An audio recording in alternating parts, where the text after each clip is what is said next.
All right, good morning and welcome to Section 8 Consulting. And today we're going to be discussing some of the ongoing issues we're starting to see with Section 8 and the funding levels that are currently becoming a big problem across the nation for many of you that are participating in Section 8 programs and those of you that are seeking out vouchers or possibly even wanting to utilize or rent subsidies.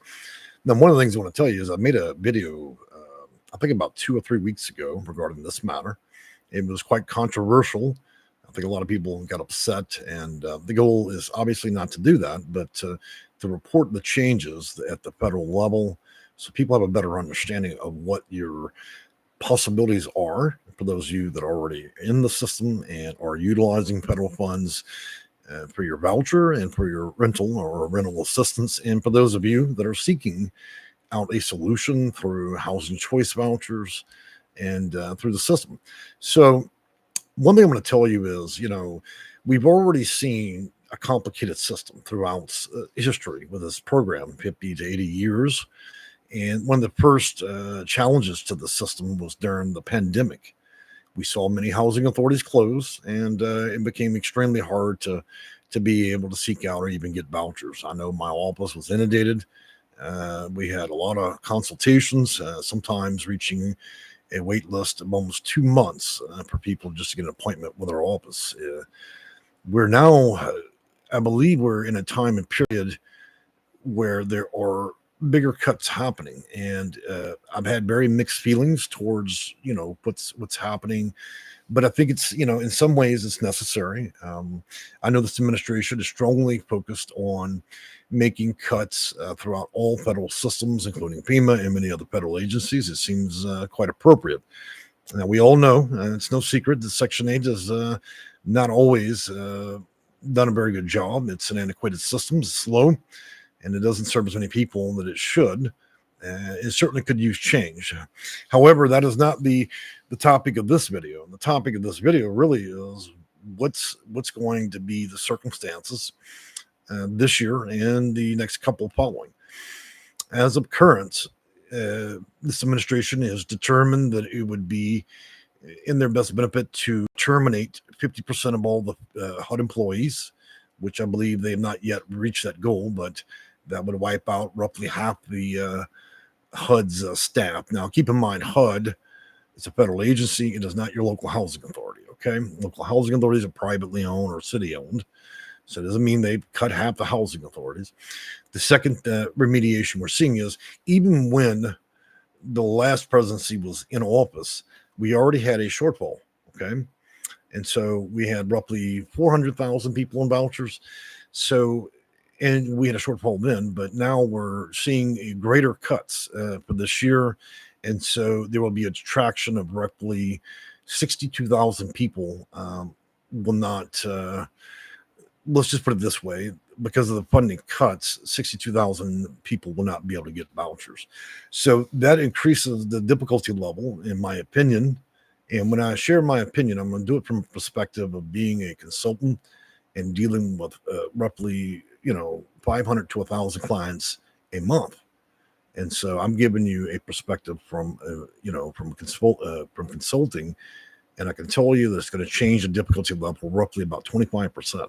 Now, does that mean that's an end of all things? No, it's not. It just means that what would normally take quite a while to get a voucher is going to increase the difficulty level of getting vouchers roughly by 25%. It's going to make the market more competitive. I would expect with greater cuts this year that many housing authorities will fold. They depend on that kind of money. And so you'll see shortfalls in employee and staffing in housing authorities. And those that are already close to insolvency will likely fail and close. So I expect there will be a small batch of housing authorities around the nation that will not be able to survive the cuts, which is okay because it means they were not operating very well to start with. Now, I'm going to say one thing, going into 2026, if you're considering getting a voucher, I would strongly advise you do so, okay? If we're 10% down and we're seeing further cuts, it means by next spring, the cuts will even surpass that of the pandemic, which was pretty tough. One of the toughest episodes we've had since the foundation of this program was even conceived. Now we're looking at cuts that are now the greatest in the history of all the program itself and all of its existence. That means that we're going to see a much more difficult and more scrutinous program where those that apply are going to have high credentials basically to be able to get a voucher.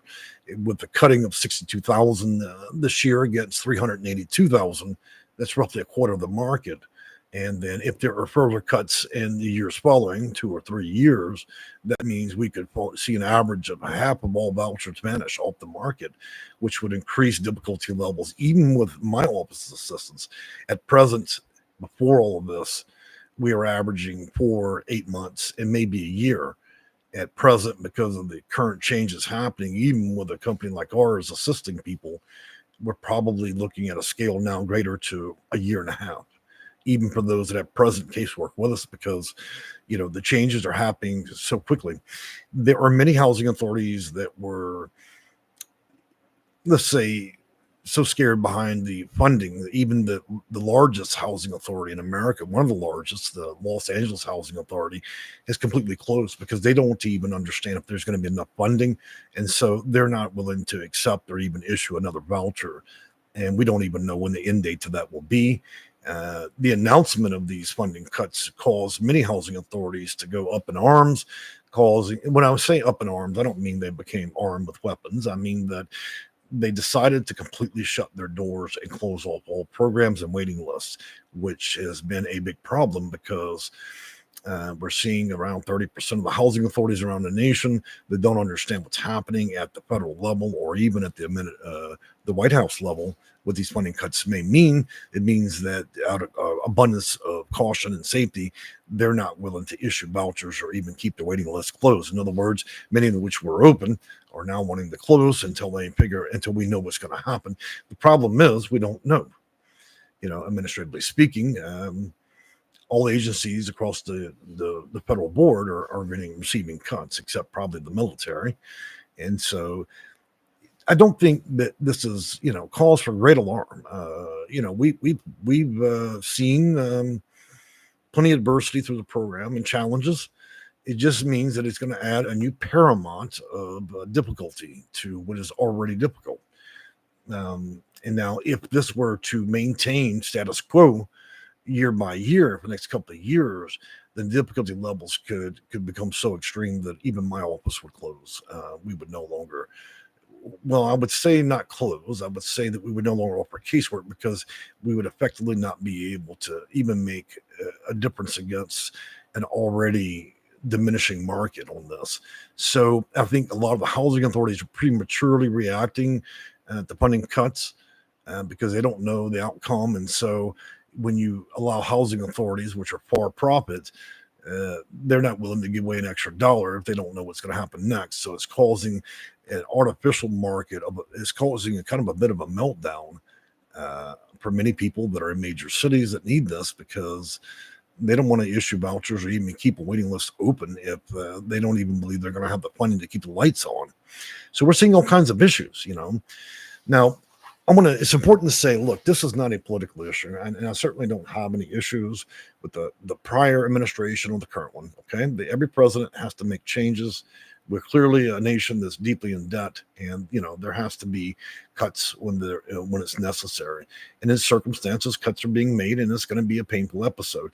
It's your job to kind of look at how we can take this lesson and these cuts for the nation, and then prioritize ourselves and figure out what we can do with this program to better help people navigate it, rather than walking in fear and sleepless nights. Okay, so the goal here is not to strike fear or something to that effect, but rather to help people better prepare their own mind and prepare their journey to be able to get vouchers and housing. And for those of you that are already in the program, it is highly unlikely that any type of budget cut thus far would effectively cause you to have a voucher, be renting, and then all of a sudden you not have the voucher anymore or no funding. However, there were a few small incidents around the nation where housing authorities quit paying payments on people that already had a voucher, but that was out of fear. And of course, those circumstances have started to be rectified. Now, that was probably more a matter of ignorance. And then, of course, you could almost say it was professional misconduct. You can't issue a voucher and not fund it. Uncle Sam's check should always be able to cash, whether it's through a voucher or not. I'm going to go ahead and answer some questions here. And again, look, guys, that last video, there was 20,000 comments. Look, I don't have all day to answer comments like that, especially when it's all politically motivated. If you're going to comment on this video in regards to negative or positive towards this president or stuff like that, please don't. Otherwise, I'm going to kill the comments. This is not part of this. This is not a public platform to bitch about politics. I don't want to hear that shit in this channel. We're just simply here to address what's going on, what can be done, and how we can stabilize and then kind of move on. What I don't want to do is, I put up with that stuff for 3 weeks. Now, there's no way. I'd have to have an army of people to answer 20,000 comments, and none of it was really relevant to Section 8. It was simply the video was being weaponized to be a political platform. I'm not here to get into politics. I don't care about that stuff. It does play some factor into whether or not there are budget cuts or not, but I mean, it's not just HUD being cut. So this video will not, and I repeat, will not be a political platform. I will block every word related to it if I have to. All right, guys. So I'm going to try to read these comments. Keep in mind, I wear glasses, and we have a new video monitor set up, so it's kind of hard for me to see these small comments. I have yet to figure out how to enlarge this, so please bear with me. So, good morning, Bill D. My voucher is being processed now. Should I and my potential landlord be worried? No, I don't really think you should. I think that there could be potential worrying for next spring. Okay. The rollout and effect of what we're seeing right now is not something that we need to be worried about until next year. Okay. Now, people and the news love to inflate this. Now, I'm not here to inflate it. I'm just saying we're seeing action. It's becoming more difficult, but this is nothing new.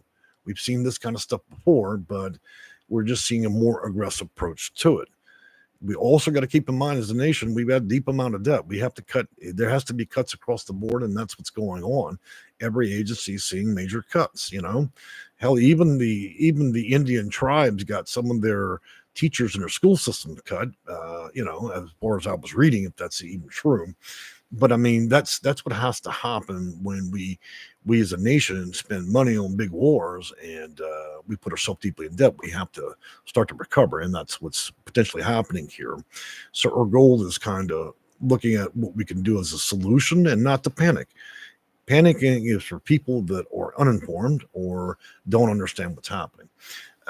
Dean Bernie, I'm in New York. Let's see, I'm in New York State alone. Well, I'm sorry to hear that. I'm not sure how you can be in New York and be alone, but looks like I've bent my glasses there. All right, Minky and Angel. My son is on a waiting list as he has autism, so he must get a place of his own. Well, I'm glad to hear that. I'm glad y'all have taken action against trying to get a housing solution in place for a person that clearly has a serious disability. Jill Bowman. Hi, it's Jill from San Diego, California, still on the waiting list since 12. Well, that's not unsurprising. Look, guys, if you reside in the state of California, New York, or even Florida, look, these are big states that are big demands, and waiting lists tend to be very long. Many people that opt to seek out housing and vouchers often do so by getting vouchers in surrounding states that are not in California, New York, and so on, and then attempt portability back to the state as a way to elude long waiting lists. Now, that's a complicated topic on its own, how that could potentially work out, and it doesn't always work. Okay. It certainly is a big sticking point with many that have learned how to elude these very long 10, 12, 15-year waiting lists. All right, Charlene, Journey, I believe. Again, keep in mind, guys, I have a hard time seeing the small print. I guess we will learn how to adapt. We must. We as humans have been adapting since the day that we learned how to walk on this earth. We also, and many of you that are in the system, have already seen some of the toughest times that a person could potentially see. So adversity is nothing new. I think that we're just trying to learn and adapt to the new cuts. I mean, look, everything, even in your own life, we all have budgets. We all see cuts. We have to, sometimes you have to hunker down and do what you have to do. And in this circumstance, all this action and cuts and all that only means that there will be a negligible amount of additional pressure, stress, and of course, waiting time. I would imagine that the difficulty level of getting a voucher will increase roughly about 25%, somewhere between 10 and 25%. I think that that number will continue to climb as we get to next spring, and then we'll see. Because when you have a big change like this, it creates a meltdown where there's fear and things like that.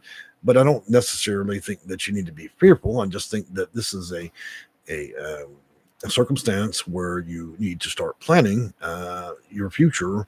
And if you don't have housing or you don't have a voucher, then you need to start looking at other solutions, because this could potentially get harder, or it could potentially, this could be the height of all of it. And then we go back and we detract, and this becomes a new norm where it's no longer a problem in the way that we view it and the way that we kind of digest that through, or the way our feelings and emotions and whether or not we feel stress over it. So, all right. So, Joe Bowman, I'm 58, widowed, mental health disability, homeless since 2024. Joe, it's never a good thing to be homeless. That's why they created continuum of care programs. If you're not participating in that, then you should consider that. Dean, Bernie. Okay, sorry, Joe. Dean, Journey, Bill. Okay, so it looks like y'all going back and forth amongst yourself. Charlene's Journey. Thank you for mentioning that, because I was worried.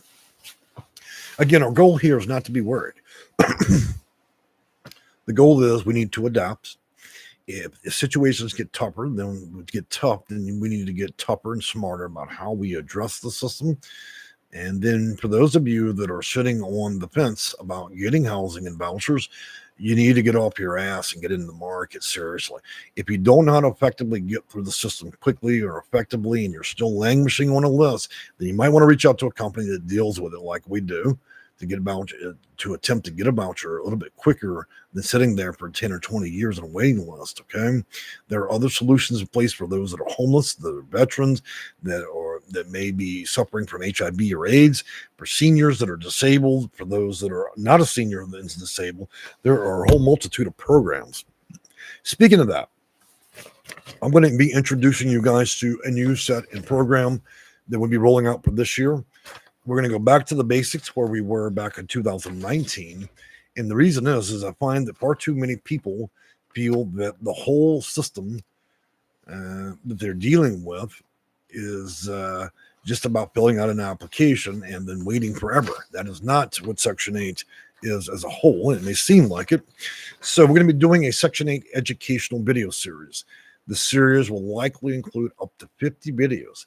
This is where I go back in time, and we start from the very foundation of what it is, what Section 8 is. And we go through all the different types of programs, all the different types of vouchers, one by one, video by video, except I'm not going to be long-winded about it. Many of these videos will only be 8 minutes or just thereafter. And each one of these videos will include commentary, a brief commentary where I share my professional opinion. And then the length may only increase if there are the Q&A part. So instead of having a Q&A video like I've normally had, where it's just a Q&A video, every video will allow an opportunity for Q&A, which means every video will be live at this point. I'm not going to be doing any more pre-recorded. To be honest with you, I've gotten so used to making live videos that I struggle to make videos that are pre-recorded, okay? I like the freedom of just hopping on the videos and just speaking about the issue and the matters that are going on without having some prescribed dialogue. Okay, I've always been better that way. I could definitely speak in front of I could speak on a 50-yard line and pull up the Superdome if I had to. But if you asked me to pre-record a video in the empty stadium, I would struggle with that. So we will do live. So the videos will be short, directly to the point, and then add commentary and then Q&A. I'm going to roll out a bunch at first, probably one, maybe two a day for about a week or so. And then I'm going to lose steam with that. And then we'll probably return to a schedule around every other day. Okay. So, with any great thing that I do, usually I put a lot of energy at first. And then as it becomes more monotonous for me to do it, you'll see me slow down a bit. That happens with age. I hope y'all can appreciate that concept. All right. Moving back to comments here. Bill D, thank you. I'm in rural Oregon County. The list just got it going on again. Was on the list for about 19 months. I didn't too bad, especially for Oregon. Um, Jill goes on to say, I'm on the COC and CES. Okay, so you're in continuum of care and coordinated entry system. Okay, so you're in the system. Mary Jones, thank you. I was worried about what was going on and happened if it was going to be lose my voucher. It's highly unlikely. The incidents that we've seen around the nation where housing authorities didn't pay out on vouchers they'd already issued. That was incidental. They weren't supposed to do that, and it was a very small number of circumstances where that happened. We don't expect mass chaos, but do understand, and I've mentioned this many times, many housing authorities, to make profit means they'd have to hire people and pay them very little. That means that housing authorities are often mostly operated by people that have little knowledge of the system themselves. They only have an instrumental or administrative knowledge of how to process applications and barely be able to manage casework. Okay, most caseworkers have a shelf life of roughly three months at a housing authority before they quit or they decide they don't like their job. So many housing authorities, it's not imaginative that many housing authorities struggle to keep employees, especially ones that have a higher education. And so this is how we end up in circumstances where in order for that housing authority to be profitable, you have a lot of ignorant people that are caseworkers. I often joke that if you drive through McDonald's and the little girl that gave you the cheeseburger through the window that pressed the cheeseburger button, you might find a little bit of dismay when you arrive at the housing authority and discover that she's the supervisor and caseworker for your case. It's not impossible, and it's quite often happened. And not to the amusement to anybody, but that's how it goes. Now, again, there are many housing authorities around the nation that are professionally ran and run like they keep a very tight ship, and all the employees are profoundly educated. But unfortunately, there's not enough of those. There's a greater majority that are run pretty badly. We've seen at least 11 housing authorities last year that became insolvent because of fraud. This year, we're seeing a higher number of that as well, where we have theft of funds, misuse of funds, or wrong allocation of funds. And you're seeing the feds were storming the doors of housing authorities. That's less likely to happen this year because the focus of this administration is not taking down housing authorities.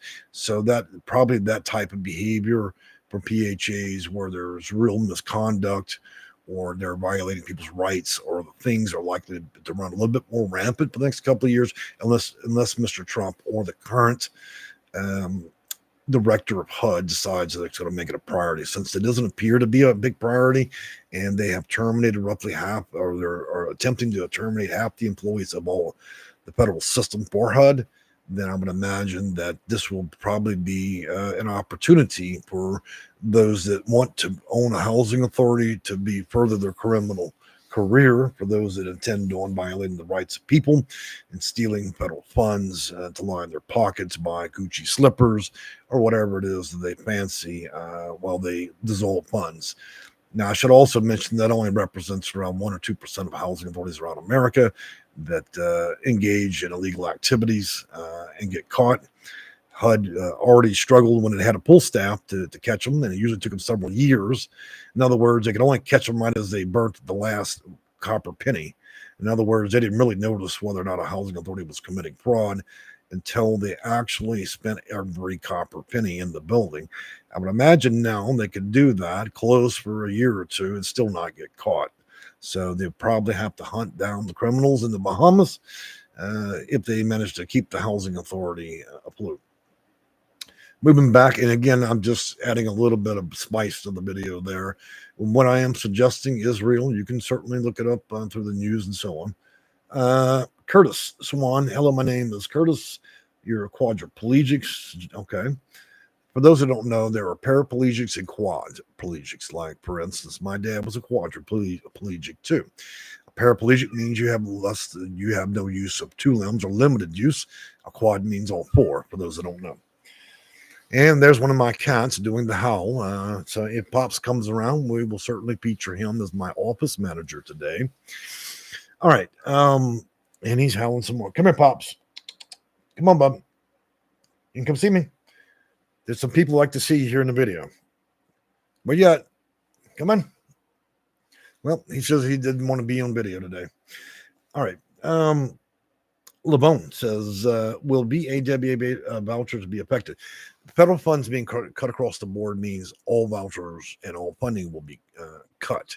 There's not a circumstance where they sit around at the White House or Congress and go, okay, we're going to single out a particular program. That would cause a firestorm if they did it that way. So the federal funds overall will be cut. It's not going to be any specific program. However, housing authorities do have the option to choose how they're going to use their money. And if some housing authorities decide that there's not enough demand for VA programs, VAWA, then they may choose not to administrate that program through their PHA or otherwise.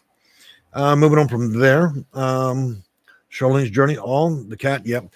I've got, for those who don't know, if you're a pet lover or cat lover or dog lover, you love this channel. My cats are the most intrusive little beast. They have danced on the keyboard. They have jumped in my hair. I've got one cat that will lick my hair in the middle of videos. I have one that actually killed one of my videos. We have many, many little furry monsters. So if you enjoy that, you'll get an opportunity to meet some of my cats as they jump intrusively into the videos. Keep in mind, there's nothing I can do about that. I'm not going to punish my cats for that. Oh, here's one. This is my mother's cat, if I can catch her. Come on, Chichi. Well, she flew away. So it's like they don't want to be Hollywood stars. They used to love this stuff, but apparently they don't like them when I hold them up in the video. So we'll try again another video, or I'll just bring one in. Oh, here she is again. Maybe if I move slowly enough, I can snatch her, but she's pretty fast. All right, let's get back to topic here. So, yep, we're seeing a market meltdown. Overall effect here, I think, is a change ratio around 10 to 25%. Difficulty is changing. I would imagine if this were to continue going into 26, this could become a real problem for next year. What I'm advising most people to do that are seeking out housing solutions under the federal system for vouchers and so on, act now, okay? Act now, or you'll be waiting till the end of this administration in order to do something. Look, even if changes are made after this presidency, it doesn't mean it's going to be immediate. And so the effect could last up to 8 years. So I'm telling you guys, it's time to stop thinking about this, and you better do something. Okay. Also, for those of you that don't have a very good case, you either need to build a better case, get a consultant that can help you build a better case to get a voucher, or you're not going to go anywhere with this. Okay. I can tell you with funding cut, they're going to be looking at serious circumstances. And so it's going to take a little bit of, well, let's just say you're going to have to really look at your case and see if it warrants housing authorities actually viewing your case as important or credible. And so that's going to be a new circumstance. Also, for those of you that are homeless, there's going to be a profound effect on that. There's going to be a profound effect across the market with that. And unfortunately, the cuts now and the ones that are likely to happen here in the next couple of years is going to create a problem for homelessness. It's going to create homelessness. That is a natural conclusion of funding cuts. And unfortunately, for those that are near the edge on this, this is going to create a new wave of homelessness. There's not much I could sit here and whisper sweet little things in your ear, but I can just tell you right now that the overall effect of this is going to create homelessness. And they're going to likely detract funding from homelessness and homeless programs. They've already discussed dissolving emergency housing vouchers and other programs. So you'd expect that continuum of care programs will likely start to dry up towards the end of the year. If not, they're already becoming more cautious as we roll into it. I'm seeing a much higher. I would estimate the difficulty levels for COC and continuum of care programs are now getting closer to about 50%, which means they're twice as hard. Now, my office, and the cost, the consulting with our company, or even doing casework, I've decided we're not going to adjust to inflation. We're not going to raise prices any further. But I got to tell you, we're going to change the duration, the amount of casework and time that it takes to do it, because it's no longer reasonable or considerable to be able to produce vouchers, even under the best circumstances, probably in the 8 month to 12 month range anymore. Um, Maybe there's some potential for that still, but I think as we approach summer, when June, July, and August get here, that's going to be the conclusion of the old concept of being able to get vouchers at a much more faster pace. It's an unfortunate circumstance, but I mean, I think that's part of what's going on. The overall effect here is hopefully all these big changes and cuts will help reduce national debt. But I think that, as a nation, we need to consider less wars and more focusing on our own country now. We fought a lot over the last 30, 40 years, and it's put us in an incredible amount of debt. And so, we're reaching a national debt, and this is my personal opinion, not professional. We reached a debt level that I'm not even sure can be repaid with the interest rates. And so I don't want to watch this great country fall over a lack of money, but we start moving into 50 and 60 trillion dollars. There's not that much money on the planet. I mean, come on, we're getting very close. And so as a nation, unless we want to make ourselves insolvent and to have the dollar lose its value, then we have to make these cuts. I don't agree always with how cuts are made, but as a nation, as a great nation of several hundred years, we've got to do something. And it's not spending. We've got to quit being the peacekeeper for the world. Let someone else take that baton. Many countries have set back and have lived prosperously, but just watching America do all the work. If other countries are not willing to get involved, then we need to stop spending money that way, unless it's a direct effect to our homeland, a direct hit to us. This is the problem with wars in society. And this is why this is why through time you watch countries and nations rise and fall. If we're not careful, we'll become insolvent. Even Rome in its height and all its wars created this monster. But in the end, when there was nothing left to fight, Rome fell. It split, then fell. Now, that's my perspective, and I don't even know if I'm right about that. I'm sure there's many history buffs, but I think that in some way that opinion shared may have some truth in it. Okay. All right, guys. So back to the introduction. Later this afternoon, I'm going to be introducing our first video for Section 8 educational video series. This will be by my company, Section 8 Consulting. For those that don't know, that's www.section8consulting.com. I've got roughly 25 years experience, so I'm not sharing tips and tricks. This is all very professional. Any advice that I'm giving is not just simply advice. It is a basis, is always squarely and solely on Code of Federal Regulation, policy, and procedure, while whether it's issued by HUD or issued by the PHA itself. So policy, procedure, data manuals, director's reports, and so on. This is not me or an attempt to read what the news has an opinion of, or whether or not it's an opinion of other people that create videos. That is the difference between an entertainer on YouTube and an actual real consultant. All right, guys, I'm going to look at the comments here. If there's a few left, I'm going to try to answer any new ones. Those of you that have made multitudes of comments, unfortunately, I won't be able to jump back and answer those. Charlene says, wow, Kate L, they will end Section 8 vouchers next year. Well, I don't believe you can make that assertion, and that's not going to happen, okay? Not unless the whole world ends. Mindy Christie, I am living alone by myself. Well, I'm sorry to hear that. I'm living alone too, except for me and my cat. So if we're going to have a pity party, then we need to go ahead. Me and Mindy need to go out to the bar and have a drink over that one. We both live alone.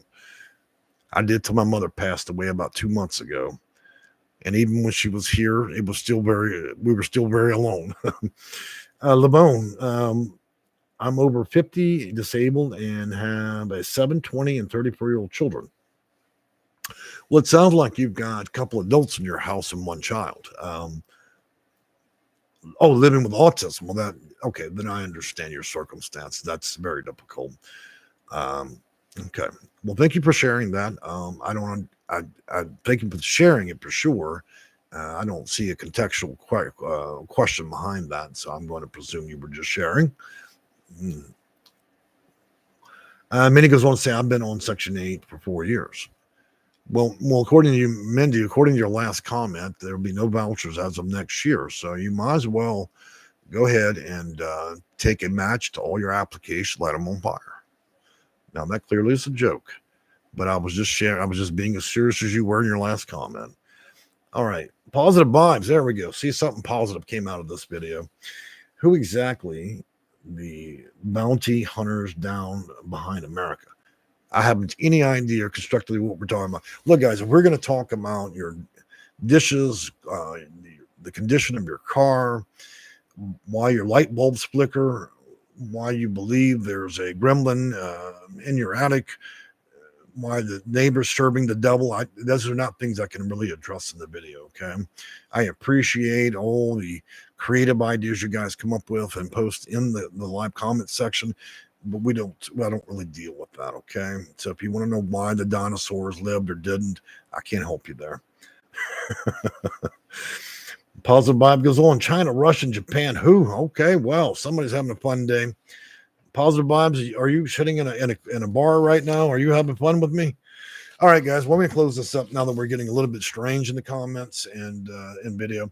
But I think that really does conclude what I see here as a higher difficulty level. The true and biggest effect will be if we continue on this path by next spring. The system will become extremely difficult to deal with. And I think that at that point, we will see likely a fallout in terms of people becoming, a mountain of people becoming homeless. You know, these federal supports are in place for those that are seniors, disabled, and so on. And so when we already have a deficit, we create a further deficit by further cuts, and then we continue this logic year after year. And what we're already, like I said, seeing is 64,000 people will not receive a voucher because of the funding cuts already. And it could, in the end, if we have only roughly 300,000 left, then that could cut that number by another 50%, creating a very, very severe situation and an actual meltdown. So we're looking and watching to see what happens all the way through next spring. And that will be the true testament to all of this. Will this be ultimately the end of the programming? Will only the most severe circumstances warrant even getting a voucher? Will that be the end of the generation of vouchers? Will that be the dissolution and of HUD itself? Will that be the end of how this program fundamentally works? And if it is, what will be replaced by? Will there be a different solution? All these things, you know, as we move closer to 2030 and this new future that we have, these are the things we need to consider. That business as normal is no longer business as normal. Things are changing rapidly, and we have to change the way that we think and we act. And as Americans, we need to stick together, and we need to have a positive outlook, even if we're dealt a hard hand and and have to deal with a lot of adversity. That's what all this is about. Nothing easy is usually worth pursuing. Anything that's quick and fast is usually a bigger game than what it would be to have something that would take a bit of a struggle to get. That being said, I will see you later today for our new video series, and I'm going to announce one more time the Section 8 educational video series, and these will be short to the point descriptions of we're going to run through the entire Section 8 system, every known issue I can come up with that's relevant, okay, that people face down every day. I'm going to have a higher emphasis for those of you that are landlords out there and bring in a lot more educational material this year regarding that matter. And every video, besides being short and concise, will include limited commentary and a Q&A to cover any answers at the time for those that wish to stay, that have a longer attention span, that want to stay on and ask further questions, okay? My name is Jay. I am the owner of Section8Consulting.com. I don't want you to leave this video in fear. I want you to leave and think hard about what you want to do in terms of utilizing the federal system to help you get housed. And I'm going to leave with this final message. Do not comment on this video about political issues. If too much of that starts flowing into the channel through this video, I will kill the comments, okay? Thank you and have a wonderful day.